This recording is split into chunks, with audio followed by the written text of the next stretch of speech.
Welcome everybody to the Gaming Graveyard episode 7. Today we're talking about Battlefield 5, the game that's the sequel to Battlefield 1. Yeah, that numbering system makes absolutely no sense, and I'm going to continue to complain about it. Battlefield 5 was developed by fan favorite DICE and published by everybody's favorite, the 1993, 1994 champion of the worst company in America, EA. EA is going to be something of a staple in this series because they are literally the Grim Reaper of the gaming industry. They've only got a couple casualties under their belt: Visceral Games, Bullfrog, Origin. Oh, just throw them up there. There's quite a few of them. And oh boy, let me tell you, if anybody but DICE made Battlefield 5, they would have probably also been shut down. So without further ado, let's get into the very short, very painful, and very content coming soon game known as Battlefield 5.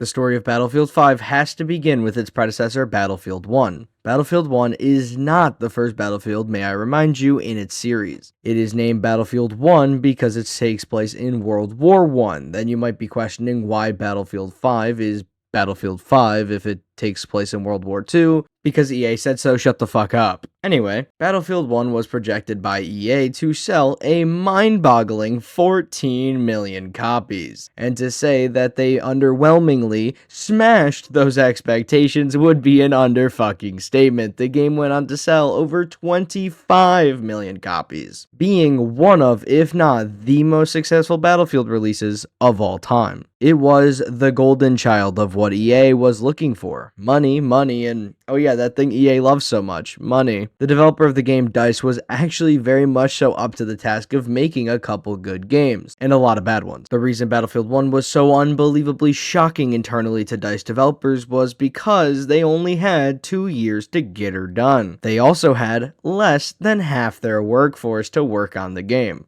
That is because at the same time they're working on Battlefield 1, they were also working on Battlefront 2. Battlefront 2 would release the next year in 2017. Battlefront 2 was supposed to be a smash hit sequel to Battlefront 1. Battlefront 1, despite being a pretty solid multiplayer shooter in the Star Wars franchise, did not live up to the hype of the previous Battlefront games. Main reason is because there was no single player and a lot of, and I mean a lot of, missing features. Battlefront 2 was promising to deliver those missing features as well as the single player campaign. The only problem is the single player campaign at launch was not very good, and then the multiplayer was a microtransaction loop box gambling simulator because holy fuck, EA needs money. At launch, when everybody found out about the multiplayer, they all lost their fucking minds in a millisecond. And I don't even know why, because it just took, 40 hours to unlock a fucking character. EA also broke a world record by getting the most downvotes on a Reddit post ever. What should have been an unbelievably easy smash success for the company turned into an absolute meltdown for their player base. It also turned into a massive black eye on the reputation for both DICE and EA. Keep in mind, their reputation was already pretty shitty. This is all because they wanted a little bit of extra money on top of the original price for the game. So EA was obviously pretty desperate to move on from this absolute shit show and dying carcass that was being called Battlefront 2. The way of doing so is to immediately launch into the development of a new Battlefield. The Battlefield that just made a fuck ton of money.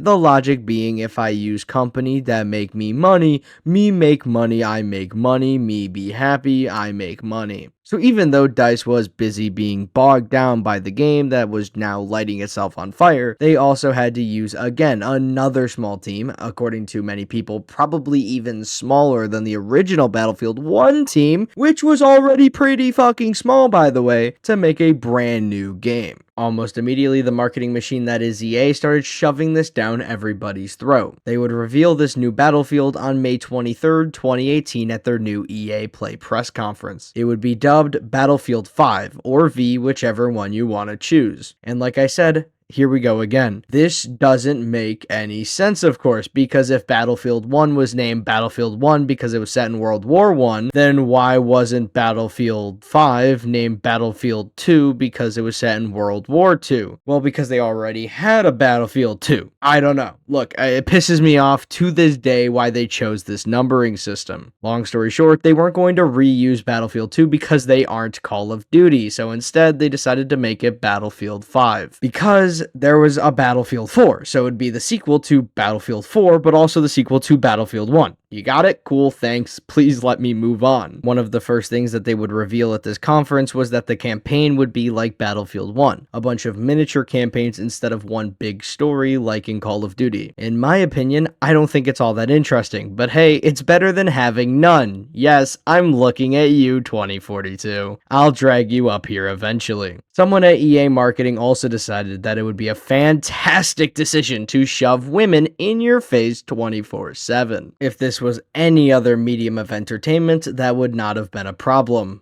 But gamers, oh boy, do they not like seeing women in their fancy new war shooter. That was a bad idea. People fucking hated women in World War II. But hey, what are you gonna do? Well, actually, EA had an answer for what they were going to do. And oof, telling a rioting crowd that don't like women that they should either play it and stop whining, or just don't buy it when you're trying to avoid controversy is just not that smart. But EA is gonna EA when they EA. To be fair to sexist Battlefield fans, they had a fair criticism for why they didn't want women in the game. Main being that there is very rare cases of women fighting on the front line in World War II alongside men. However, although there is technically historical cases, it's not often, and that was EA's defense to why they were there. Battlefield is widely considered the more historically accurate between Call of Duty and itself. So, moving away from that historical accuracy kind of loses the series a bit of its touch, but I can't say for sure as I'm not a big Battlefield guy. Because of this maybe at most 50 seconds long clip of a woman fighting in World War II, the Battlefield 5 reveal trailer was downvoted and disliked into oblivion. People fucking hated the idea of what EA was selling. And instead of backtracking as we previously stated, EA just kept digging their heels in the sand. Which, ironically enough, caused the game to get review bombed just as badly as Battlefront 2. It just doesn't make any sense why EA would rush yet another Battlefield out the door to avoid controversy just to cause double the controversy they were already in. Cheers for the return of our master fry cook, SpongeBob! Hip hip! Hooray! Hip hip! Hooray! Hip hip! Hooray! And 3 cheers for the fry cook who took my place while I was gone. Squidward! Hip hip! Boo! Hip hip! Boo!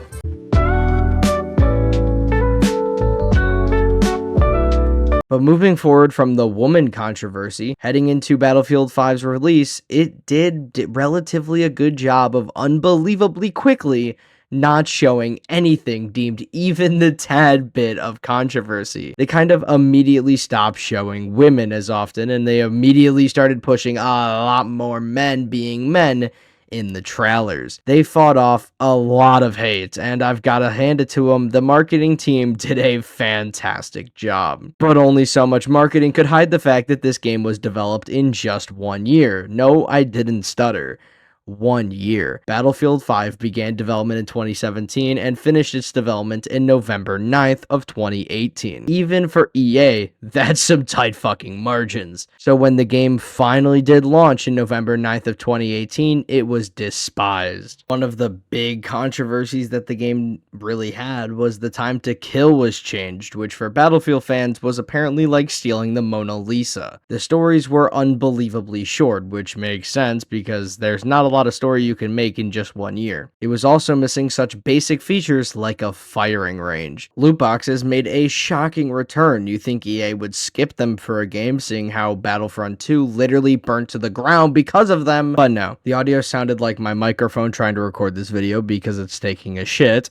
The glitches were Bethesdaing all over the screen, and every time you booted up the game, there was a 50-50 chance you were going to be booting it up again in just 4 seconds. Now, quick history lesson with the last problem in this game severely had at launch. World War I and World War II were just 21 years apart from one another, meaning not a whole lot changed between that time period. So the fact was that people that were picking up the game were immediately putting it back down and abandoning it in some wasteland. For many players, it felt like playing Battlefield 1 just slightly worse, or a lot worse depending on who you ask, so a lot of people just went back to Battlefield 1. This wouldn't have been a problem if it just had Call of Duty slapped on the cover, because for some reason, those fans never realized they're playing the same game every single year. But it's a live service Battlefield. The plan was to give it about a year or two of support and add some shit along the way to fix the game. One of the major additions they decided to add was that firing range. I mean, look at how beautiful. Oh, and they added like a battle royale mode, but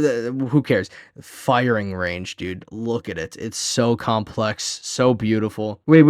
Go back to that battle royale thing I hear you crying out. No, you don't want me to, because it was promptly abandoned immediately after launch. Why? Because that shit was fucking busted. They then decided along the line, you know what? We don't really like this time to kill change that we made, and none of the player base really liked it either. So even after allowing all of them to get comfortable with the time to kill changes, you know, we're just gonna go back. That pissed everybody off. There was 2 other really huge modes that were supposed to be added to the game later on. This was the mission generator that, you know, now that I'm looking back on it, still isn't in the game, and a game mode called Combined Arms. This mode was also terrible. Why? Well, because every single thing DICE tried to make for this game had to be scaled way the fuck back in order to actually get it into the game. Battlefield 5 is a story of how not to rush a game. It's also a story of how not to move on from a PR disaster. Unless your strategy for getting out of a PR disaster is to create another one, it's not really a good strategy.